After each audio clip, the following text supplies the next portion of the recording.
प्रिय पाठकों, पिछली श्रृंखला में हमने देखा कि पथिक जब घर छोड़ करके चला आता है तो उसकी पत्नी, उसकी प्रेयसी जो है उसको खोजते हुए समुद्र के किनारे पहुंच जाती है।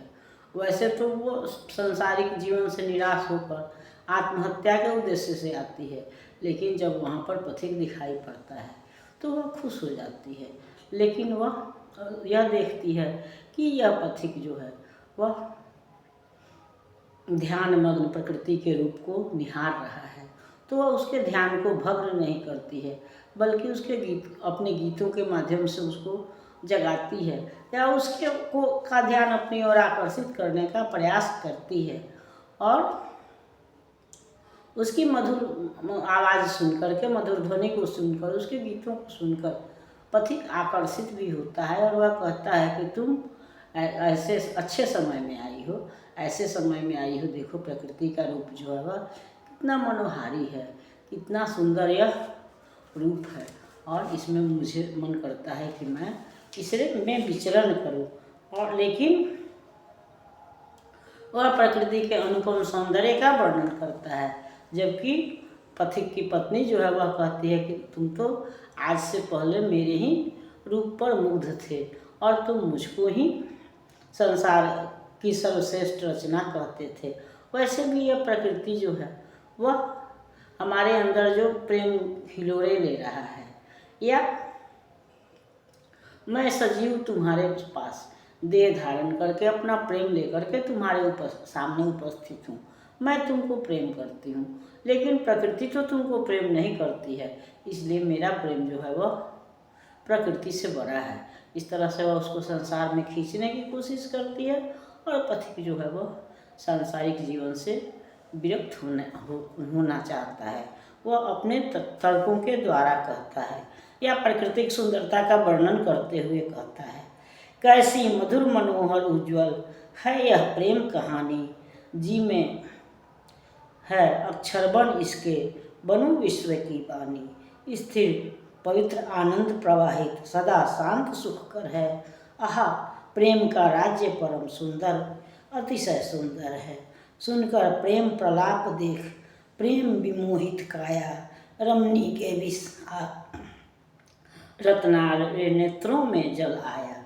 जोर कंज कर देख एकटक प्राण स्वर के मुख को, बोली अतिशय कठिनाई से थाम हृदय के दुख को, हे जीवन की ज्योति हृदय की शक्ति आँख के तारे, हे स्मृति के आधार प्राण के प्राण प्रेम सम प्यारे, हे मेरे मन की तरंग जीवन के एक सहारा, 100 सुधांशु लाखों कमलों से मुख है मंजु तुम्हारा, प्राणी मात्र पर दया प्रेम की प्रतिमा देख नयन में, सुंदरता का समारोह तुमको समझे हूँ मन में, हे मेरे सुहाग की शोभा जिसके भाल रुचिर में, रखती हूँ नित विश्वसार यह मूर्ति हृदय मंदिर में। फिर प्रियतम का हाथ पकड़ कर बोली हंसकर बाला, मानो मुख से सुधा छिड़कती निकली अक्षर माला, तुम तो मेरे अतुल रूप को का यश गाया करते थे, शोभा का लघु संग्रह कर सुख पाया करते थे, कहते थे तुम कोमलता नीरज का ज्योति रतन की, मोहकता शशि की गुलाब की सुरभि शांति सज्जन की, रति का रूप रंग कंचन का लेकर स्वाद सुधा का, बिरचा है विधि ने मुख तेरा सुख लेकर वसुधा का, मेरे मुख को चंद्र बताकर तुम चकोर बनते थे, नीर भरे घन से मेरे कच देख मोर बनते थे, आँखों का जीवन कह मुझकर सदा देखते रहते, मेरी बातों को 100 प्राण की सांस तुम ही थे कहते, देख देख निशिवासर मेरा नींद भरी सुंदरता, फूले नहीं समाते थे तुम, हे मेरे दुख हरता, मैं समझी थी पृथ्वी तल पर केवल हैं हम तुम ही, सो तुम हाय हो गए ऐसे निष्ठुर और निर्मोही, मुझे अकेली छोड़ भवन में आबिर में तुम बन में, प्रियतम ऐसी बात कौन सी सहसा उपजी मन में, प्रेम पयोधि हृदय अस्थिर बारिधि से बढ़कर है। सच कहती हूँ नाथ तुम्हारे लिए सदा दुस्तर है। तव सेवा के लिए हृदय में है जो मधुर उमंगे, क्या उनसे बढ़कर है ये खारी जल जन्य तरंगे। भ्रू विलासही पर है जल लावण्य रसिक अभिमानी, देगी वार प्रकृति अपनी निखरी हुई जवानी। प्रकृति रूप उछल पड़ा है मन में प्रेम तुम्हारे, किंतु स्वयं वह प्रेम न तुझसे करती है प्यारे। मुख प्रकृति के अतुलनीय सो समूह रख तन में, दीवानी बन फिरती हूँ मैं प्रेम मगन बन बन में। मुझ दासी को छोड़ जगत से नाता तोड़ सिधारे, अगणित अटल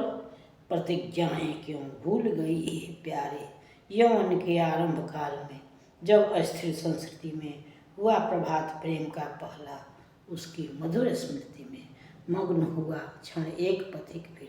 सस्मित मुख से भूला। प्रिय तुम्ही ने तो पहले यह द्वार प्रेम का खोला।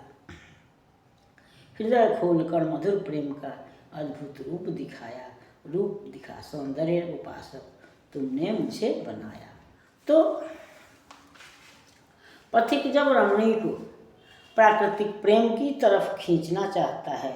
तो ऐसी स्थिति में वह जो है वह पथिक को सांसारिक जीवन की तरफ खींचना चाहती है। इसलिए वह कहती है कि आज यह प्रकृति जो है वह तो तुमसे प्रेम नहीं करती है, जबकि मैं तुमसे प्रेम करती हूँ। प्रकृति जो है अपनी भावनाओं का आदान अभिव्यक्ति तुम्हारे साथ नहीं कर सकती है, जबकि मैं अपनी भावनाएं तुम पर अभिव्यक्त करती हूँ। मैं तुमसे प्रेम करती हूँ और तुम भी आज तक तो मुझको मेरी तुलना चंद्रमा से करते थे, सब मेरी बालों की तुलना बादल से करते थे, मेरे आँखों की तुलना रत्नाकर से करते थे।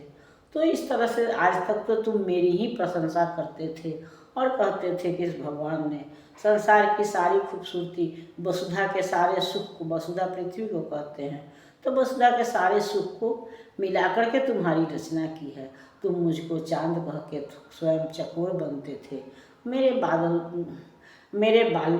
घने बालों को बादल कह के स्वयं मोर बनते थे। लेकिन फिर अचानक यह क्या हो गया जो तुम इस दुनिया से, इस प्रेम भरी दुनिया से विरक्त होकर के घर छोड़ करके चले आए। और तब पथिक कहता है प्रेम का मार्ग तो मुझे तुमने ही दिखाया था। जब हम प्रेम करते हैं तो जब जिसके मन में कोमल भावनाएं हैं तो वह सबके प्रति है, जिसके अंदर निष्ठुरता है तो वह सबके प्रति है। तो पथिक के मन में भी प्रेम की भावना का अंकुर तो पत्नी को देखकर ही फूटा। लेकिन जिस तरह से गौतम बुद्ध जो है वह पत्नी का परित्याग करके असीम सुख की खोज में घर छोड़ चले आए थे, उसी तरह से पथिक को भी लगता है कि पत्नी जो एक प्राणी है तो इसमें इतना सौंदर्य है, इतना प्रेम है, इतना आकर्षण है। तो प्रकृति जो है, पत्नी में सौंदर्य है या किसी भी व्यक्ति में सौंदर्य है तो वह धीरे धीरे ढलान की ओर होता है, धीरे धीरे समाप्त होता है। लेकिन प्रकृति का सौंदर्य जो है वह नित्य नया रूप धारण करता है। तो इसलिए वह पत्नी के सौंदर्य को देखते देखते जब हमारे अंदर जब हमारी भावनाएं फूटती हैं तो वो बीज से धीरे धीरे वृक्ष बन जाती हैं, चाहे वह प्रेम की भावना हो, दया की भावना हो, त्याग की भावना हो। तो पथिक के साथ भी वही है कि वह उसके अंदर पत्नी के माध्यम से प्रेम की भावना उत्पन्न होती है और तब वही भावना, वही प्रेम, वही अनुराग उसको धीरे धीरे प्रकृति से हो जाता है और तब वह किसी भी स्थिति में घर जाने को तैयार नहीं होता है। और तब वही उसको एक मुनि आकर के उपदेश देके उसके भावनाओं को देश प्रेम की ओर मोड़ते हैं, यानी उसके संन्यास को, निष्क्रियता को सकारात्मक रूप देते हैं, जिस पर हम अगली श्रृंखला में विचार करेंगे। तब तक यह श्रृंखला आपको पसंद आती है तो इसको लाइक कीजिए, सब्सक्राइब कीजिए। मिलते हैं अगली श्रृंखला में, तब तक के लिए धन्यवाद।